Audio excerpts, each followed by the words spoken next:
Good morning, good morning, good morning. It is Inside the Game. Jonathan Turner alongside Nathan Wangler. Excited to have you wherever you're watching near and far. And this morning I decided to stand up and get out of my chair for a little bit. So that's what I'm going to do. So we are excited to have you. Nathan, it is Friday. And I don't know about you, but I'm excited to get started here with the weekend. Likewise, and I like the strategy in standing up too. It's always it gets the blood flowing more. I actually know some people. There's this new design for in office desks that I've seen where they're literally standing desks. So people will use those in order when they're working all day so that they can remain standing all day. I don't know. I guess it keeps you at attention for longer. It keeps you locked in for longer. I'm not quite sure what the science is behind it. I prefer to sit personally, but what I will say is at least it keeps you up and it keeps you engaged. So I like the new approach and going with the standing here. It's a bold It'll strategy. probably be short lived. I'll probably hop See if back into my chair in about 5 minutes. see if But I it mean, works out for you. but it's Friday, and we had a pretty busy week in the sense of what we've been talking about. We're talking heavy U.S. Open Cup. So if you are a big fan of U.S. Open Cup, we've been having that conversation all week long. And obviously we'll probably continue some of that conversation today. But I was driving in this morning here to the studio, and just kind of talk about for a second as I was kind of recapping what happened here yesterday in our studio. And for those of you that don't know, our studio now, we're handling a lot of different environments.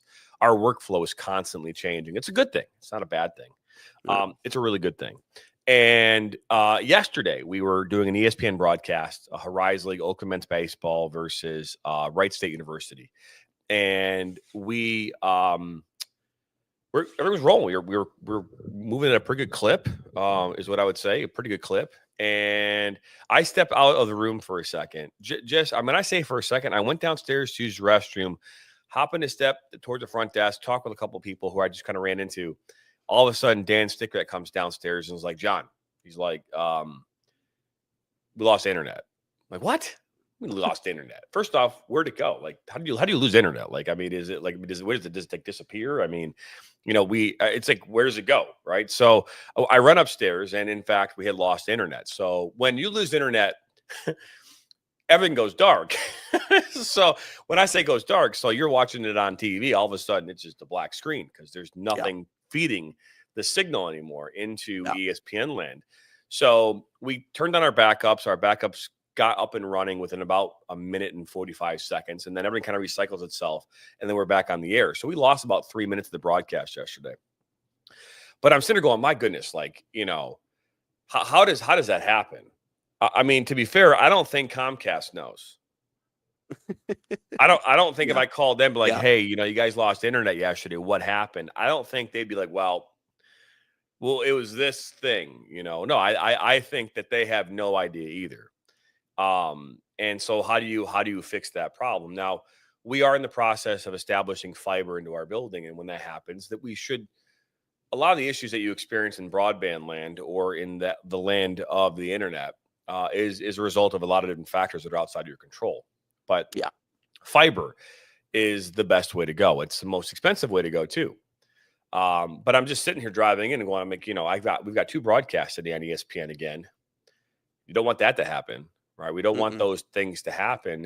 And unfortunately, you can't control everything, right? I mean, I can't control if someone runs into a telephone pole and takes out a whole bunch of electronics and that feeds into our building. Like I have no control over that, but we do everything we can to prevent that from happening and learning from it. But that's just like one of the many things that now I deal with on a daily basis, that before, I mean, I worried about, but I didn't worry about, to the same extent that I worry about it now.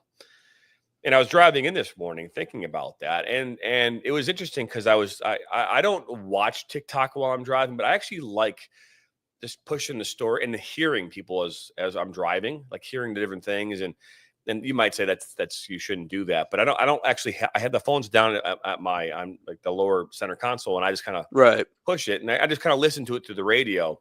Because to be fair, I can't stand the radio anymore. So this morning I was listening, and there was this kid that came up. He's probably not a kid. He's probably a full-grown adult. He's probably 19, 20, 21 years old.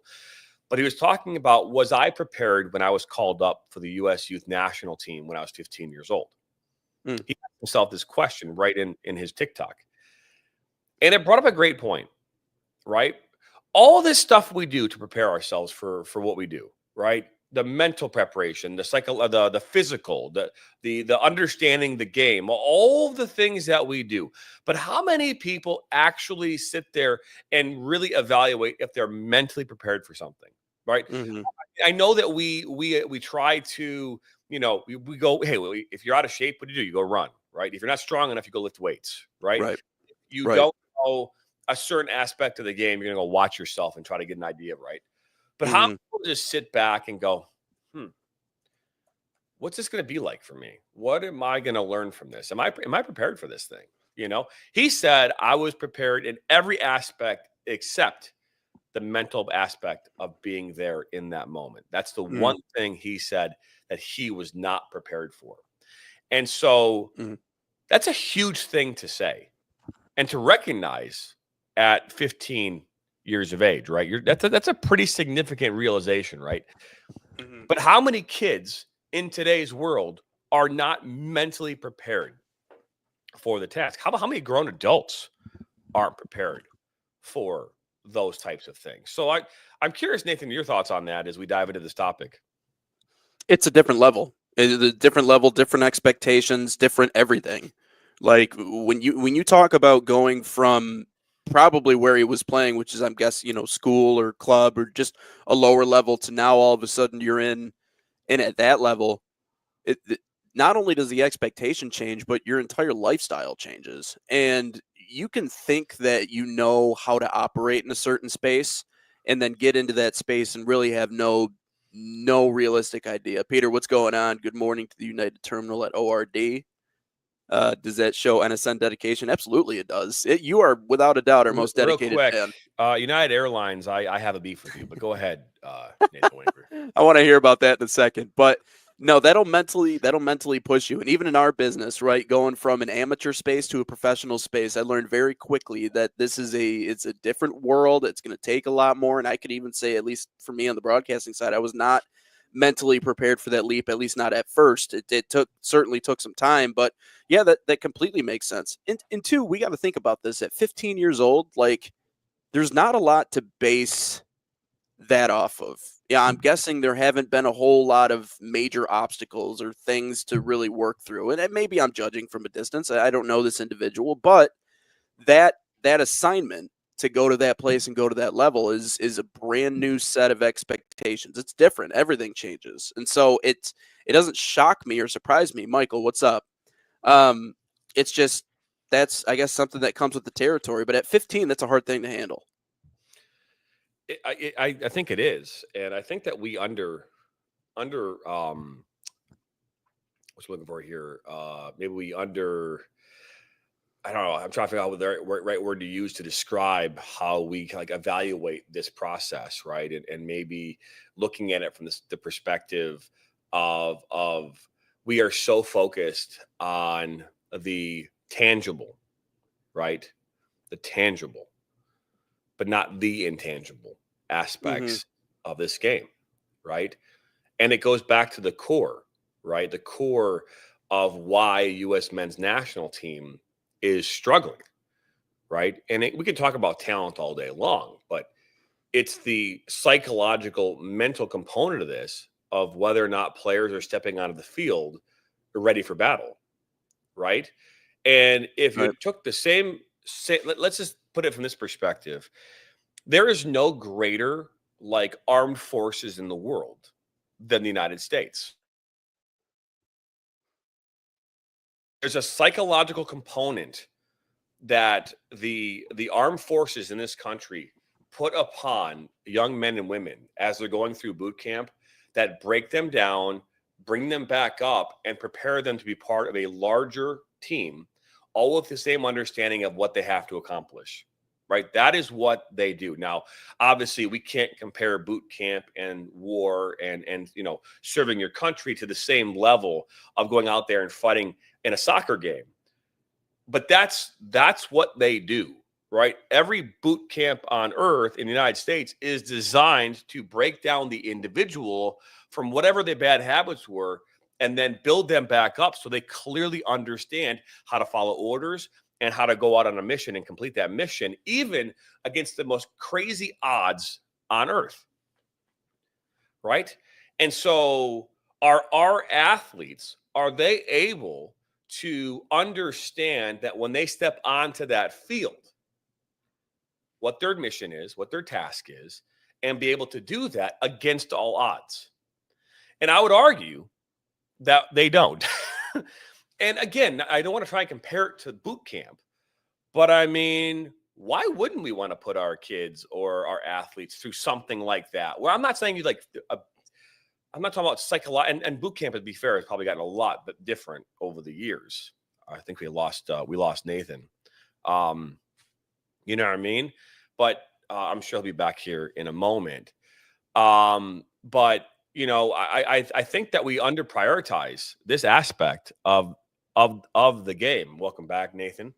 And it should be a priority. And again, I'm not talking about like verbally abusing. That's not what we're talking about here. But we're talking about this mentality where you have to break down individualism at its core in a team environment and then build up those individuals to be for the betterment of the team.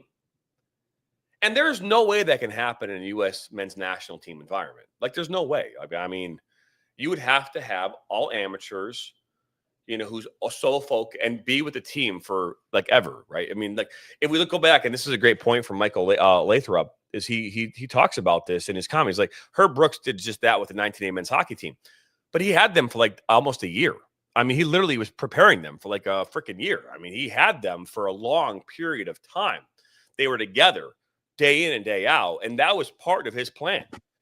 We needed to create this group of people that collectively hated their drill sergeant, who collectively wanted to do everything together as a team. And even when there were players that were going to be not making the team, those players now stepping up and fighting for the players who are potentially leaving.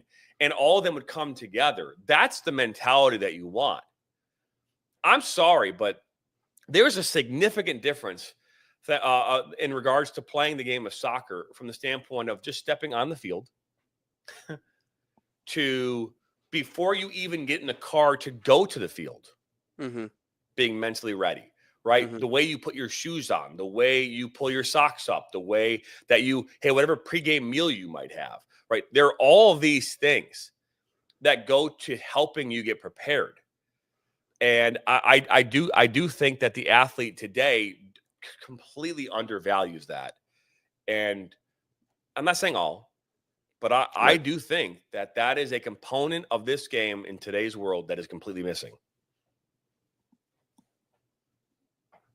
Yeah, and the part of that, and I know we've made reference to that team so many times on this show, but the part that always comes back to me is the practice scene, where two different players get tied up. There's a fight during practice. Herb lets him go.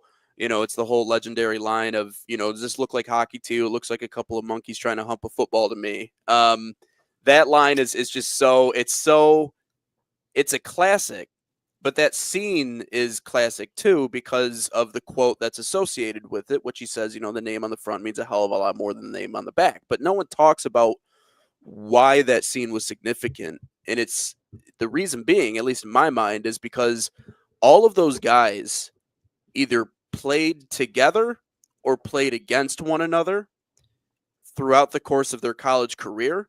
In their career as amateurs, they understood who each other was. They were on opposite sides of the collegiate national championship, which was actually, oddly enough, played in the same building that they were practicing and getting ready for in Lake Placid. A lot of them were from Minnesota and Wisconsin, but they understood when they were playing against each other, like, I know who that is. There were like these built-in rivalries, and there was that emotional dynamic. And it's always the saying of like, brothers can fight. That's okay, brother. That happens, And honestly, as a head coach, and I remember hearing this from other people who've played sports at the high level, like if there's ever like a tilly or a tussle during practice, if coaches love that, coaches absolutely love that. You want to know why? Because it actually shows that you care. It actually shows that you're invested. It actually shows that emotionally you're into this. But when you talk about the United States, yeah, they might know each other, and yeah, they've probably played together from a stretch of time or here or there, but they're really scattered to the wind when you talk about the best players in the United States because they're over here playing in this league or they're over the pond over here. And so when you get them together, there isn't that same emotional drive, that same emotional component. I'm okay with that's the thing. I'm okay with professionals playing, but the issue is not necessarily the technicality side, it's the emotional component. It just doesn't seem like, and this was something that John Natali asked me on our previous show, what's the difference, when you look at other sports, why have other countries been able to catch up to the US? And it's because in a lot of those sports and a lot of those situations, that group of guys, as you've talked about, JT, they've all played together for the longest time, but also there's a national identity component to that. Like there's no higher honor in a lot of places. In the United States, it's different, because in past years we've seen NBA players turn down an invitation to go play in the Olympics. We've seen, obviously soccer is a little bit different, but there's no such thing as that in these other countries across the world. Like playing for your country is the highest honor. And even more, if you get to play for your country and you get to go up against the United States, that's like the cherry on top. Then you get to beat the big bad guys, and we know what our reputation is around the world. You know what I mean? Like it doesn't take a whole lot. And I'm sure there's, wherever you would go, people would have different ideas on who Americans are, but that is the highest honor. That is the highest honor in some places. I can't say it's necessarily the same here, especially not on the men's side. On the women's side, it might be different. I don't know if it's the same here. And I remember listening to Landon Donovan, even when he was playing, the most important thing to a lot of those guys wasn't playing for the United States. It wasn't having Team USA on their jersey.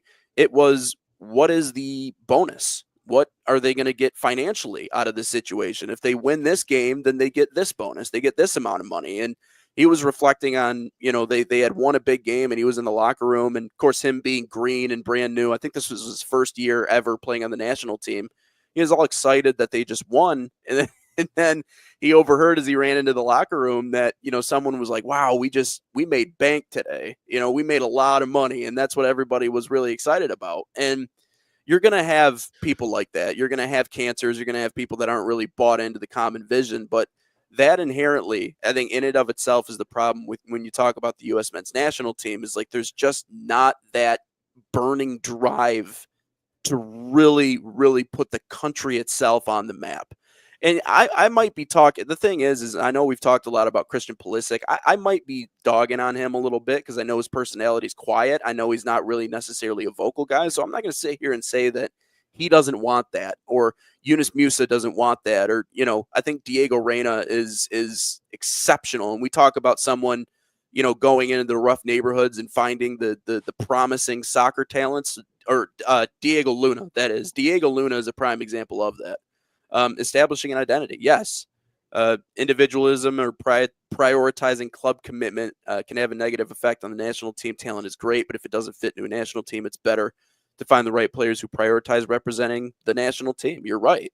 But, I think it's also important to remember that what happened in Lake Placid is regarded as a miracle for a reason. I mean, that's something that I don't think will ever be repeated. Not to say never. I mean, I'm sure it could be, but that's the issue. And then when we talk about, Mauricio Pochettino, does he have the ability to actually get that out of the American players that he's coaching? I mean, it's one thing to be technically sound and understand the game. It's another thing to get that emotional component out of people. And so that's why we took that time to talk about, well, why didn't they get the Michigan native and Jesse Marsh? Why is he coaching in Canada?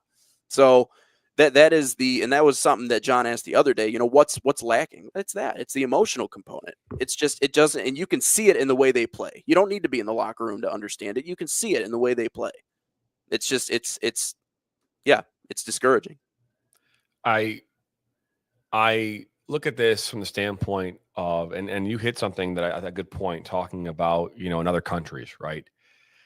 If you are a kid waking up in Brazil this morning, or whatever time it might be, maybe it's afternoon now, but if you are waking up as a child in Brazil, chances are there is a soccer ball or a soccer, poster on your wall. You're out kicking the ball around, and you are envisioning yourself playing for your local professional team and ultimately wearing a green and yellow, jersey kit that has Brazil on it, right? That's what you dream of. Unless you are an athlete in this country who has been playing soccer since you were a kid, I don't know if when you're at 7 years old running around the backyard, thinking about scoring the game-winning goal in the World Cup. I think you're thinking about catching the pass to win the Super Bowl. Bases are loaded with 2 outs, bottom of the ninth. Game 7, the World Series. You're up to the bat. You're going to hit a grand slam, right? You're going to win the World Series, right? You're making your way into the that what we call it, the offensive third in hockey. You have the puck at your stick and you're getting ready to take a slap shot to win the Stanley Cup again, game 7. Like that's how we think. But I actually think it's deeper than that, to be fair, because I don't know if I need a kid at 6 years old to be thinking about winning a World Cup as much as I do. I think the kid need to be like literally have pride in the fact that they are going to be playing for the United States national team. Like that in itself is a problem in this country. We have, as a society and as a culture, have been just shitting all over what it means to be an American. We've been shitting all over it. Like there's no national pride. And I don't talk about nationalism. That's not what I'm using. I'm not going to say that on this show. Mm-hmm. But there's no pride. Mm-hmm. There's zero pride. We are so torn on what it even means to be an American in the first place. Mm-hmm. What does it mean to be an American? Well, I mean, go ask what it means to be a Brazilian to Brazilian person. Go ask that person. Go ask somebody in another country what it means to be a citizen of that country. I think they're going to tell you, probably with tears in their eyes, what it means to be in that country as a citizen of that country. We don't know who we are anymore. We have no identity as a culture or as a society in this country any longer. And that is maybe a byproduct of how diverse we might be. And while that is great, it also at its core is a fundamental problem because we don't know who we are. If you were to watch a World Cup, and I promise you, if you watch World Cups here coming up here next summer, the Club World Cup, you're going to see something very apparent when you watch teams like Japan and China and teams across the pond, right, in Europe. Everybody looks the same. Everybody looks the same. Team USA, everybody looks different, which is unbelievable. It's unbelievable. But then watch their mannerisms during the national anthem of each country. They're all singing it. They're like, it's like ingrained in them. They love it.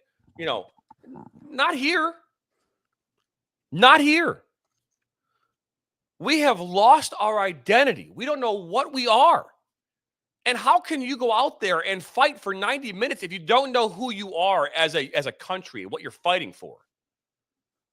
That at its core, for our U.S. men's national team and women team, are our biggest flaws right now. And to be fair, it's our biggest flaw as a country.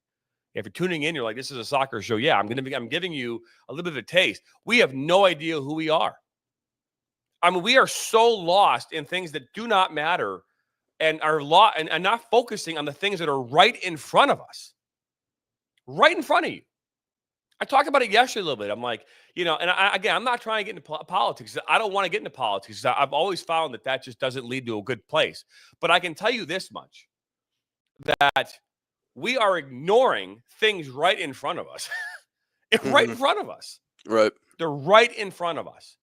And what does it mean to be an American? What does it mean? We need to start asking ourselves that question. What does it mean to be an American? We can argue about we are the greatest country on the planet. I'm sorry. Ask anybody who's trying to come here. They will tell you that. We are the greatest country on earth. There's no mistaking that. Now, we who live here will take that for granted. Okay, we'll take it for granted because we live here. Oh my God, Mhm. but okay, go move. Go move someplace right now on other parts of the world and go tell me what life is like. It's not the same thing. People Mhm. are coming here in the millions because it is the greatest country on earth. All right, that's what it is. And Mhm. it's no different than each kid who lives. My kids, I love them to death. I have 3 of them. They're fantastic kids. I love them. I'm their dad. They're my kids. I love them. But my kids they are accustomed to living in our house, Mhm. and they might say, "I don't like living here." All right, well, get the hell out. Go try it out for yourself. See what happens. Uh, uh-huh. Good luck.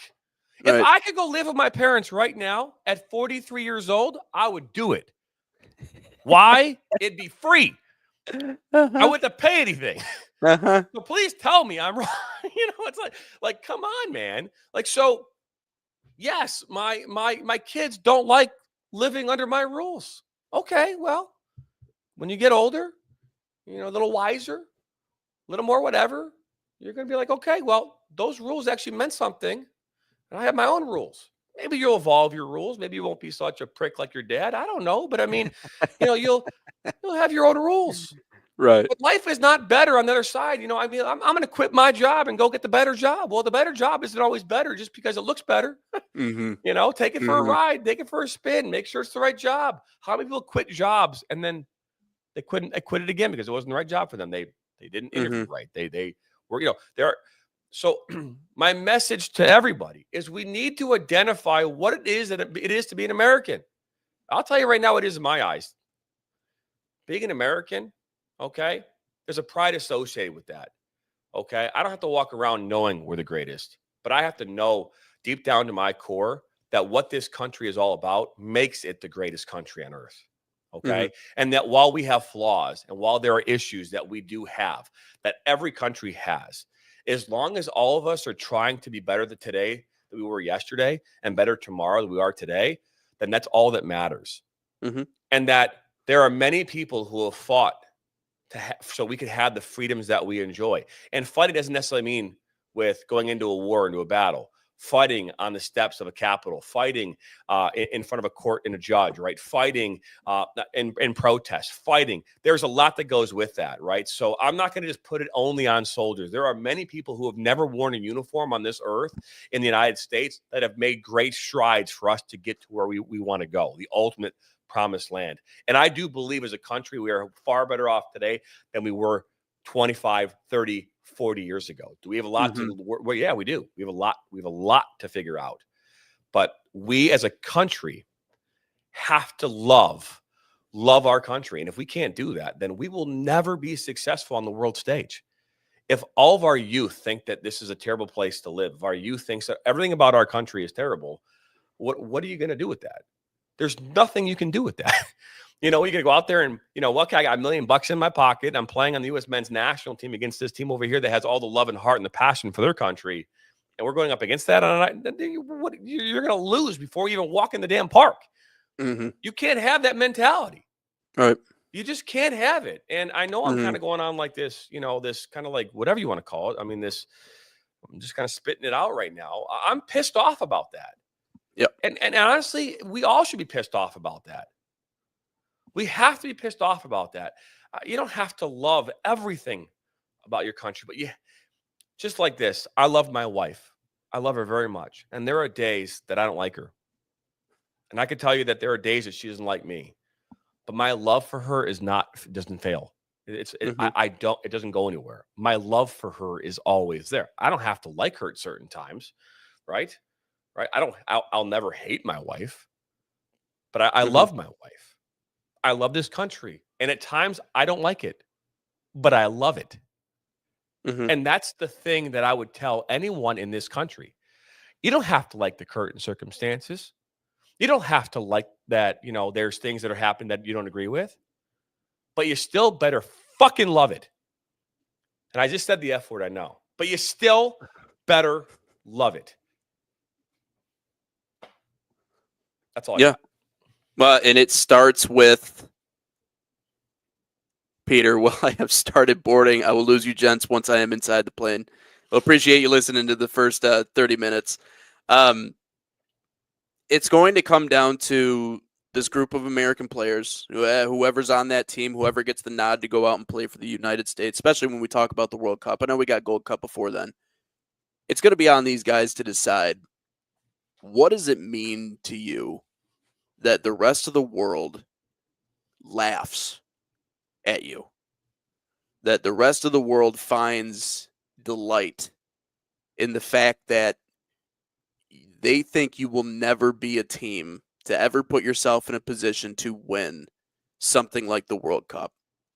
That they think soccer in America is a joke, and they really do. I mean, they think it's a joke. I mean, as evidenced by any time I post a video about the U.S. men's national team, we will draw haters, like a lot of haters. And my guess is maybe not all of them are from here, or maybe they were born somewhere else and they came here. I'm not sure. But national identity is definitely one part of it, but it's also just trying to get within these guys, trying to figure out, what matters. Are you doing this for yourself, or are you doing this for the betterment not only of the team, but also to try to put American soccer on the map? Because it's true. I said it on an earlier episode. The rest of the world revels in the fact that we can't get to that level in the game of soccer. They love it. They absolutely, absolutely, unequivocally love it. It's their favorite thing ever. And if they get an opportunity to beat down on us, that's also better. That's better. That's exactly what they're looking for. So you have to decide as professionals who are coming together in this situation, whether it be Gold Cup, whether it be the World Cup coming up, does that matter to you? Does it matter to you that the rest of the world thinks that you just can't do it, that you're just not on the same level as everybody else? Because if the answer to that is no, then we're never going to get anywhere. If you're just going to go out and play and try your best and try to be, fancy and pretty and technically sound and be a superstar, we're going to get blown out by everybody that we play. And it's going to be a struggle to get by teams that we really shouldn't struggle to get by. You're going to lose 1-0 to Panama on one attempt. You're going to lose the games to Canada where they're so emotionally charged after a 1-1 tie when their head man just gets thrown out, to where they dominate the rest of the game. Like, those things are going to happen because you haven't decided as a unit exactly what matters to you. And that's why when coaches talk about, culture is a word that every coach in the world likes to use, but when it really matters is when it's a consistent conversation and everybody is on the same page with what they're trying to accomplish. And I don't know if those conversations are happening within the locker room. And we heard it from the media, especially after the Panama loss. Like, just walking through there, just like, Taylor Twellman said this, does anybody really care? Does anybody really care all that much? And if they're saying to themselves, well, they'll start caring once the World Cup comes around, it's too late. It's too late at that point. We need the best, and we need it now. We don't need it months from now. We don't need it a year from now. We need that identity in this moment. And I know people are saying Mauricio Pochettino is still trying to figure things out, where everybody fits. There's been enough time to figure that out. There's been enough time to figure that out, who your personalities are, who cares, who wants to do this. I don't buy the excuse that, well, he needs a little bit more time. Time, every day we have time, right? Every day is a new opportunity to figure out who you have and where you have them. The other thing also, so national identity is huge, but also figuring out, does it matter to you that the rest of the world laughs at us? Doesn't matter. I mean, even for that sake, Jonathan Turner, Americans laugh. Like, what makes me so upset, and it didn't make me upset before because obviously I wasn't in the soccer sphere, but now working for you, I'll go out and I'll tell people that, I work for the National Soccer Network. I've been doing a lot of soccer games, and they're like, oh, okay, all right. And then I'll be like, well, I want their names. I'll get you a list. But then, I'll mention G League or Whitecaps, and they're like, oh, you're doing that? But then I'd mention United Soccer League, and they're like, oh, okay. Maybe not to that extent. They're not mean. I still want their names. That's bullshit. I don't. You could tell. and that's Yeah. how it is. Well, I And mean, but that's because again, they don't also know. I mean, yeah, again, right, but to be right. fair, I mean, if you were to ask the average fan, they might not know who the Traverse City Beach Bums used to be, right? I mean, like, so That's I fair. get it. That's fair. But to wrap that point up, there is also something to be said about not being there and not seeing that level of success, at least not in a long time. Because when you rewind it back to 2002, which is 23 years ago now, which is just nuts to me. That team, when they went out and they beat Portugal, which, by the way, we're still undefeated against Portugal in the World Cup. That's fascinating to me. We've drawn with them and we've beaten them, but they've never beaten us. Let's hope that stays the same. Probably not. But, when we went out and we beat those guys, and, this was something that even Dean Linke said, we were one missed handball call away from potentially punching our ticket to the semifinals. There was that sense of, okay, we're getting there. We're on the precipice. We've been there. But then fast forward to what happened in losing to Trinidad and Tobago and not making it into the World Cup. And some of the failures that we've had recently. And it's hard to really get that level of pride into the American people when we live in a what have you done for me lately kind of society. We're talking about society. What have you done for me lately? What have you proved to me lately that we can really get behind this? So, but I think the bigger thing is the national identity thing. I think it's getting everybody to buy what matters to this team. And if it's not playing for Team USA, yeah, I would rather see a group of amateurs than anything else. Yeah, I mean, obviously, there's again this component, this mental aspect of the game. Can be looked at, I think, in a multifaceted way, right? You've got the professional component, you've got an amateur component, which, again, we don't have that right now in the U.S. men's national team or women's national team for that matter. They're all professionals on some level because they all get paid to be there too. So that also is a component. The underlying, cultural, societal component, probably the fact that they know on some level that while soccer is important in this country to a lot of people, it's not necessarily important to the people who are going to go out there and buy tickets and watch the games. There's that component to it, right? I mean, if you are an athlete, a soccer player wanting to be in front of tens of thousands of fans each and every night and make a living doing this, and you have the ability to go across the pond and play in front of 75,000 people, 60,000 people, Wimbledon, or whatever the case might be. Not Wimbledon, but you know what I mean. You have the. I'm going to go do it. I'm going to go do that. And while I get it, I do. And then again, the component. Well, there's a mindset of walking in these environments where who you're playing. Mm-hmm. You know it. I mean, I don't think for 1 second that these players aren't walking into a game against Argentina going, yeah, put a fight out there, but they're better than us. I mean, there's something you to be should said hear about the story. You should hear the story when they talk about when they had to play Messi, Argentina. It was Landon Donovan's 100th cap. And they talked about how Tim Donovan talked about how they game planned all week, how to shut him down, how to get in front of him, and it's the funniest story ever because apparently he got the ball and there were 4 people around him. They all tried to knock him down, and he just like a pinball just bounced off all of them and came out with the ball. And it's it is crazy to think, but that's who Messi was, and he's I think people forget how strong Messi is. I think that's something that gets lost in the sauce a little bit because he is a little undersized, but his ability to physically command his presence is just crazy. But it's also a sign of just then I don't know if talent level we were on the same level as everybody else. A lot of those guys on those old Team USA's, like, they were MLS players, that they did play overseas. I know Landon Donovan played overseas. I know some of those guys did, but I don't know if talent we were on the same level. Now with development and physical and health and scouting and all this other stuff, we're getting there. But I feel like we've lost that other component too at the same exact time. We've gotten more specialized, but we've lost the national pride side. Yeah, I think that also something be said about the fact that when we were growing up, I didn't have access to Premier League games, not to the extent I Yeah, do now. I right. didn't know. I think there was a level of arrogance, maybe even some ignorance that the U.S. men's national team had back in the 90s and early 2000s, where it's like, I Maybe. don't necessarily know. I mean, I know, but I don't know. Hmm. And I'm going to go out there. I'm going to give it my all. But now, we have access to everything in real time.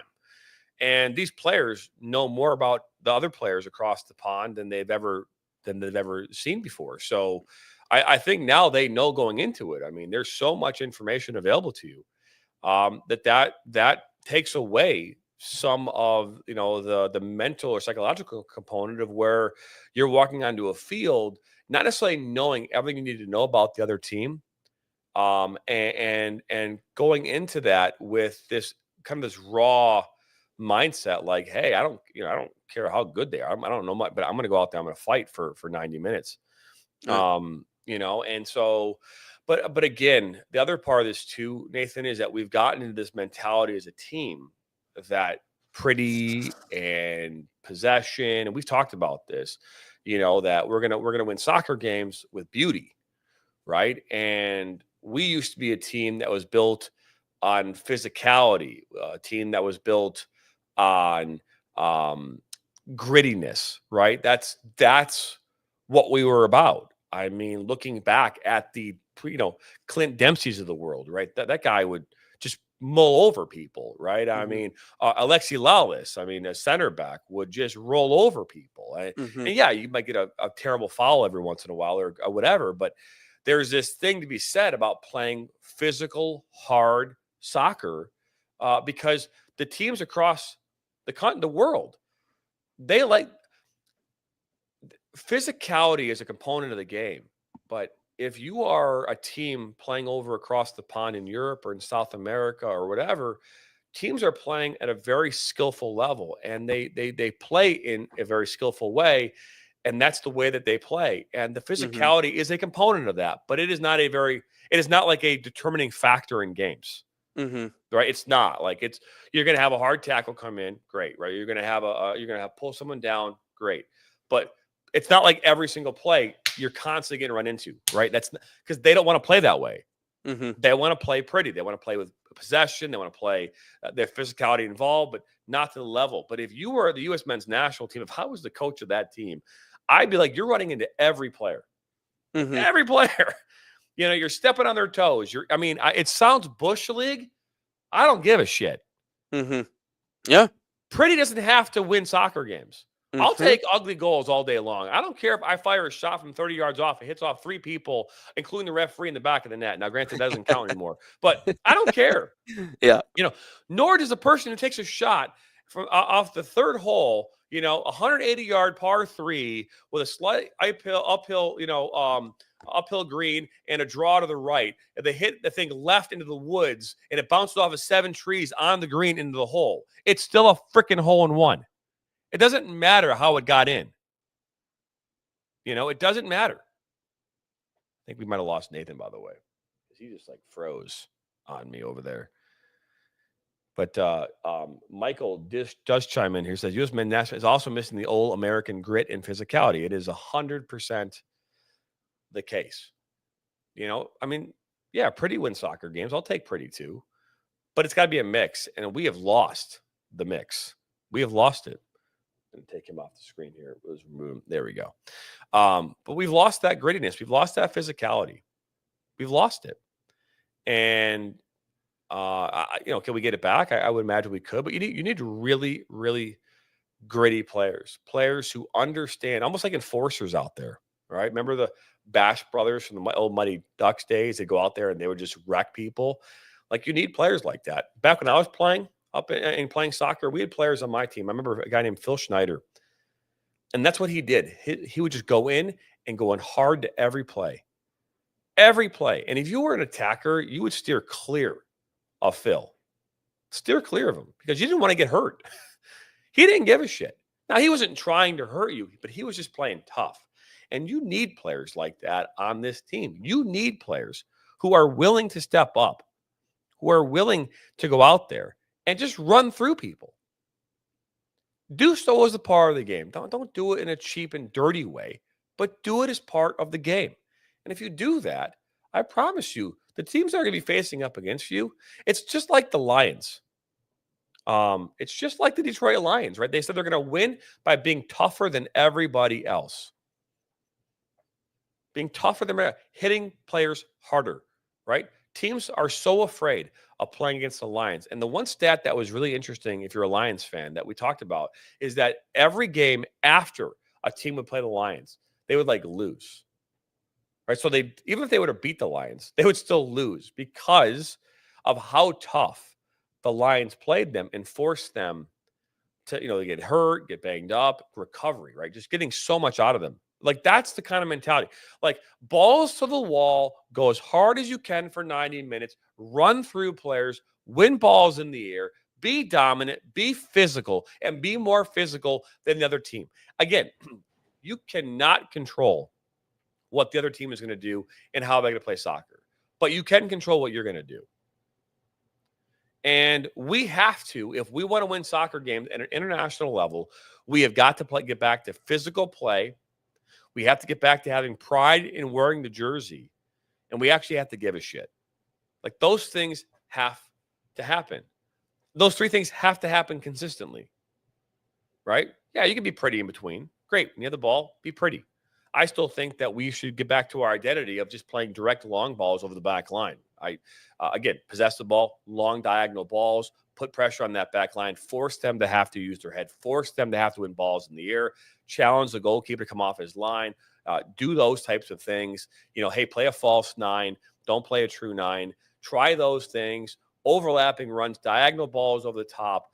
Those types of things will lead for us to win soccer games at the international level, because these teams we play against are not used to it.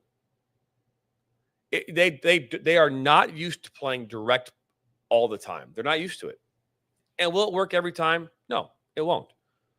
But I promise you, it will work. It'll work. It worked for us in many ways back in the early 90s and mid 90s and early 2000s. It did. We need to get back to that. Let's go play the European. No, we can play our style of soccer while also using European style of play as well. We can try and possess the ball through the back and try to work it around to the midfield and build up a play. But we need to start getting back into this mentality that we are not like other countries. Our players are not like the same talent as they are. It's not even close. If it was close, we wouldn't be having this conversation. It's not close. It's not close at all. Michael goes, like anything, life or sports in this scenario is 10% of what is thrown at you, 90% how you approach it. It's true. Being sick, they say, is 90% mental, 10% physical. That's what they say, right? I'm not saying that in all scenarios, but that's something that I remember growing up and saying, hey, if you don't feel good, change your mindset, right? Get up, get out of bed, move around, make yourself feel better mentally, and then ultimately you'll feel better physically. And it's true. I can give you probably 1,000 examples of when I stayed in bed, I felt like crap. When I got out of bed, started moving around, I started to feel better. Now, I wasn't 100%, but I started to feel better. That's why the coach would always ask me growing up if I was hurt. They go, okay, are you hurt or are you injured? And there's a significant difference between being hurt and being injured. Injured is you can't play. Injured is I'm out. And maybe that's a broken leg. Maybe that's a sprained ankle that puts you out for 2 or 3 weeks. But being hurt is like, hey, I got a little cut in my leg, right? Or I got a little dinged up, right? Where, okay, I got a Charlie horse, or I got a cramp, right? Those will be examples of being hurt. And I remember those types of scenarios. I would tell my players at the beginning of a season, like, hey, if you are hurt, you can still play. But if you are injured, you cannot. And understanding the difference is extremely important in both your prep and in how you respond on a soccer field. And it couldn't be more true. Trying to figure out where Nathan went. He said he's hopping back in. But he did get a new computer yesterday, so it's possible that's what the reason is. If you are just joining us, we are talking U.S. men's national team right now, and the mentality aspect of this team. They're getting ready here to go to the Gold Cup here. The Gold Cup coming up here in a few short months, and we're talking about that in the World Cup and really what.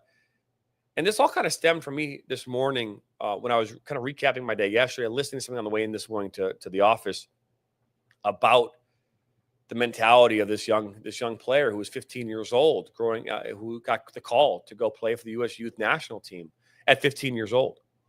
And so how he was said, physically he was prepared, tactically and technically he was prepared, but mentally he was not. It is a component of the game that is a must in 2025. And I know that mental health is a big topic of conversation. And this does fall into the mental health conversation, but not so much in the sense that you're evaluating things that maybe you would be outside of the game of soccer or sports in general. When we talk about the mental side of the game, being prepared for it, it's all about the mindset that you going into a scenario, really kind of mapping out what the scenario could be. Right? Mapping out the beginning, the middle, and the end, the prep, right? What happens if you get hurt, right? What happens? I'm going to bring Nathan back in here. What happens if you, in fact, get hurt, right? There's a component to the mental side of this game that you as a player, coaches included, have to truly understand what's at stake, what it's going to take for them to be able to do what they have to do on an individual level, as well as how that individual level will impact the team. We used to call it psycho-cybernetics back when I was a kid, and I don't know if that's what they call it now, but our coach would literally say in the locker room and say, close your eyes. Close your eyes. I want you to envision yourself doing something on the field in this game that's going to help your team reach the goal of winning. Right? If you're a goalkeeper, it's that save, right? But more importantly, not the save, but what did you do to prepare yourself to make the save? Positioning, understanding where the players are. Are you prepared for anything, right? If you're a defender, hey, where's this attacker come from? Do you know who you're marking? Do these types of things, right? If you're an attacker, the ball is at your feet and you're trying to take on a defender. Do you see what's in front of you? Do you see your support off to your left? Or do you hear it behind you? Like, where is that coming from? Like, when you take that shot, are you envisioning where you're planting your foot, which way you're pointing your toes so that you can direct that shot where you want it to go? Like, those are the types of things that our coach would tell us to envision before a game. And then I want you to imagine yourself when you get to the end of that game. I want you to imagine for just 1 second what happens if we don't reach our goal. What happens if we lose? What is that feeling like for you? I also want you to envision what it feels like for you when we're walking off that field. We're all shaking each other, and we're the exuberance and the excitement, the joy coming with us winning this game. The chance to hoist a trophy at the end. We're all getting the medals, envisioning all of that, right? That was what we called psycho-cybernetics. And again, there might be a different name for it now, but it was the mental preparation that would be needed for you to get ready for the game. And that same thing would apply in a training session. The same thing would apply in preparation on game day where you don't have a training session, but you're going throughout the day of school. Well, while you're in class, what are you doing in regards to the game tonight? What are you doing in preparation to help your teammates get yourself mentally ready, right? There's a reason why coaches make players dress up on game days.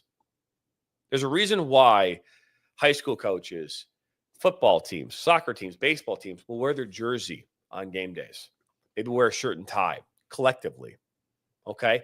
As much as it is about the whole world knowing you have a game, it's about letting that player know, because that morning they get up and they are purposely, intentionally putting something on that is a reflection of what they're going to be doing later that night. That is what it is about. It is literally, and then every part of the day, you're reminded, oh my gosh, hey, you got a game tonight. I got a game tonight. You're constantly being reminded, hey, why are you wearing your suit? We have a game tonight. You're constantly being reminded of what you have happening in a few short hours. That is what it is all about. It is not about, I mean, as much as it is about like the world knowing you have a game, it's about being reminded you have a game. Mm. And maybe while you're at lunch, you're going to get your food and someone goes, "Hey, a nice suit. What are you getting for lunch?" And like, "Oh shit, I got a game tonight. I can't have that taco thing I want to have. I'm going to have that salad, or I'm going to have something healthier." It's a constant reminder. It's mentally preparing you for the game as much as it is about being part of a team and team building. And that is the mental aspect of this game that is what can separate a player from being great, from a player that's good, from a player that's average, from a player that's not good or not average. Those things can separate you. And Nathan Mann, welcome back, by the way. Yeah, I didn't hear what you said. That my internet just decided to take a day off this morning for whatever reason. It's not even that just on an individual basis. That's also on a team basis too. As you were talking about. And it's funny that you mentioned the visualization side. That's not just something that's unique to one team or one person. That's something that a lot of professionals do before games. I know that, obviously with mental health, like meditation is huge for a lot of professional athletes. Putting yourself mentally in the right place before you go out and play is huge.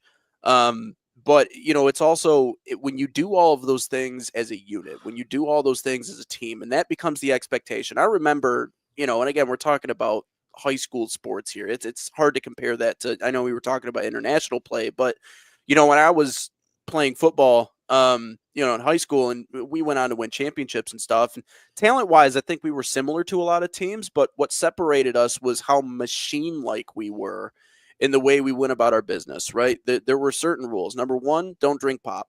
No one was allowed to drink pop on the team during the season, period. End of story. Doesn't happen. I didn't drink pop for like 6 years because I didn't want to do it. I didn't want to put it in my body. I saw it as a toxin, there were other certain things, don't miss meetings. If you miss meetings, you're probably going to lose your starting spot. Yeah, I don't care. Don't take late vacations to where you're missing 2-a-days. Don't do these things. Don't do these things. These are expectations on how to carry yourself during the season. Also, like parties and stuff, we didn't do that during football season.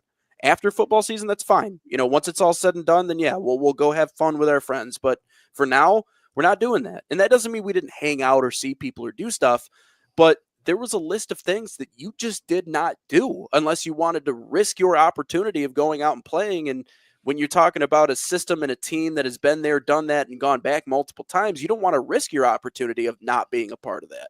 And that's not to say that doesn't exist anymore, but, there was a year in there after, our slew of however, I think school ended up winning like 4 or 5 straight, something like that. But after that, the class that came in that, there was a senior class that just wasn't, it was full of a lot of kids who were doing all those things I just said that we weren't doing. And they went 1-8. I mean, it happens that fast. It happens that fast when you lose that level of discipline, when you lose that level of strictness and exactly how you carry yourself and how you conduct yourself for the season. You can lose everything like that. You can go from a state championship caliber program to a 1-win caliber program. And now we have to figure out exactly how we get back to that. That's what separates. You can talk about similarly talented all you want, but the biggest part of player development oftentimes can be mental and emotional development just as much as it is physical.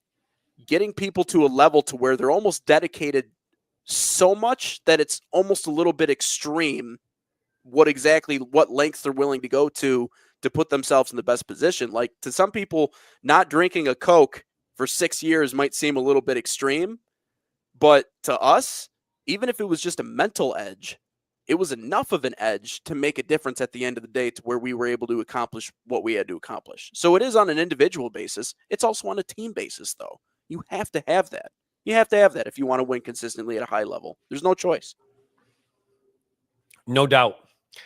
Episode number 67 is in the books. We want to thank you for stopping by. We'll be back at this on Monday, episode number 68. We'll have episode 70 is next Wednesday.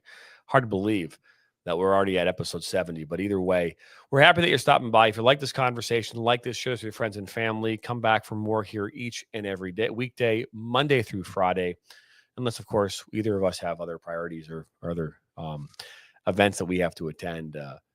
obligations and such. But we the are Wi-Fi happy that doesn't you work.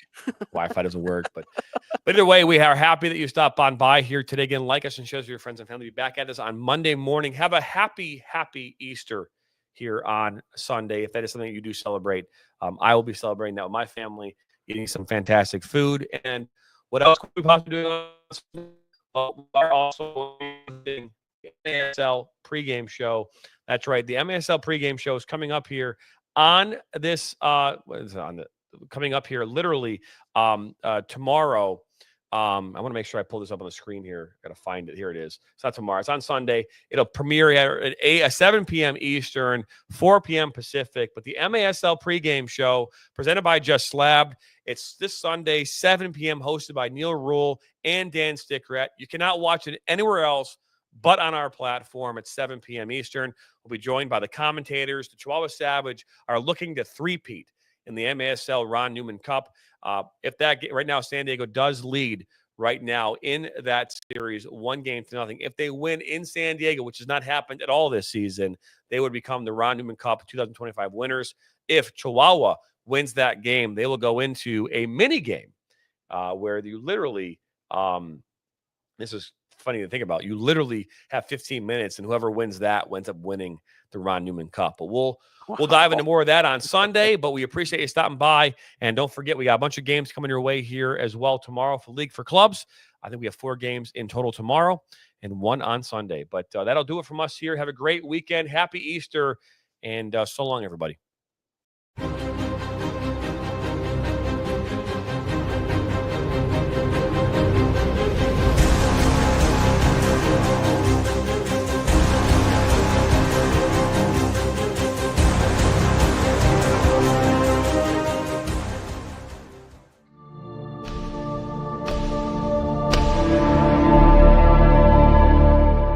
This has been a presentation of the National Soccer Network.